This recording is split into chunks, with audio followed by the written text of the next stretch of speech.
Eh oui les gars, il y a des trucs que vous faites naturellement, sans même y penser, et qui nous font complètement craquer. Des fois, vous êtes même complètement à côté de la plaque, et vous imaginez même pas l'effet que ça peut avoir. Alors aujourd'hui, je vous dévoile tout. Préparez-vous à prendre des notes. Première chose, et pas des moindres, les mecs qui portent un bon parfum. Franchement, un mec qui sent bon, c'est un vrai aimant. C'est comme le pot de miel pour les abeilles, on peut pas s'empêcher d'être attiré. On se retourne dans la rue, on essaie discrètement de sentir votre parfum. Oui, on fait ça. Alors les gars, choisissez bien votre parfum parce que oui, ça peut vraiment vous aider à attirer l'attention de la bonne manière. Et puis, qui n'aime pas sentir bon? C'est un petit plaisir qui peut faire toute la différence. Deuxième point, un peu plus délicat, la petite jalousie. Et oui messieurs, quand vous montrez que vous tenez à nous en étant un peu jaloux, ça peut être super mignon.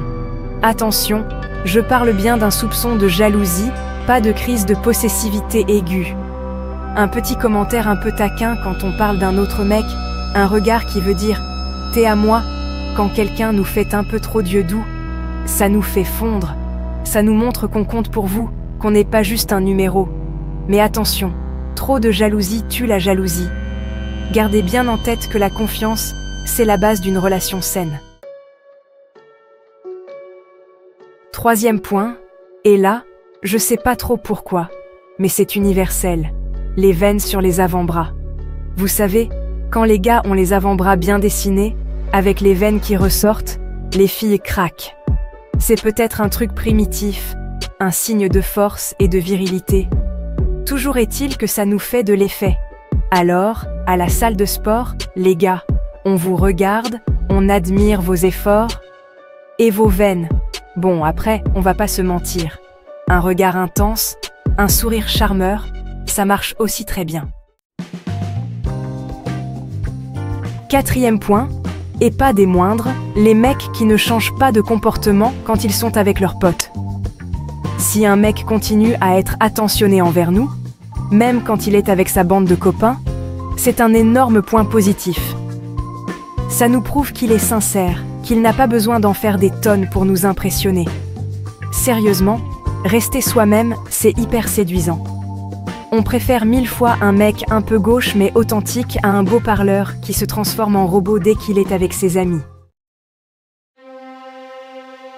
Cinquième point, le mystère.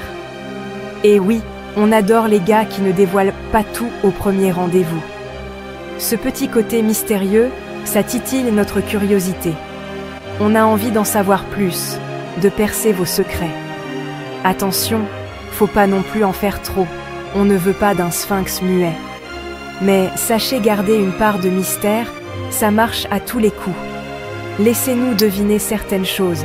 Laissez-nous vous poser des questions. Le plus important, c'est de créer une connexion, un lien unique. Sixième point, et là, c'est un gros avantage, la persévérance. Quand un mec n'abandonne pas au premier obstacle, ça nous impressionne. Ça montre qu'il est déterminé, qu'il sait ce qu'il veut, et ça nous rassure. Un mec qui se bat pour ce qui compte pour lui, c'est sexy. Donc les gars, montrez que vous êtes tenace, que ce soit dans la vie ou en amour, et croyez-moi, ça fera la différence. Bien sûr, il faut savoir reconnaître quand c'est peine perdue, mais ne baissez pas les bras au moindre obstacle. La persévérance est une qualité précieuse. Voilà les gars, vous connaissez maintenant les petits trucs que vous faites sans vous en rendre compte, mais qui nous font craquer. Alors, lesquels faites-vous naturellement? Dites-le moi dans les commentaires. Et si cette vidéo vous a plu, n'oubliez pas de lâcher un gros pouce bleu et de vous abonner pour plus de conseils. Merci d'avoir regardé et on se retrouve très vite pour une nouvelle vidéo.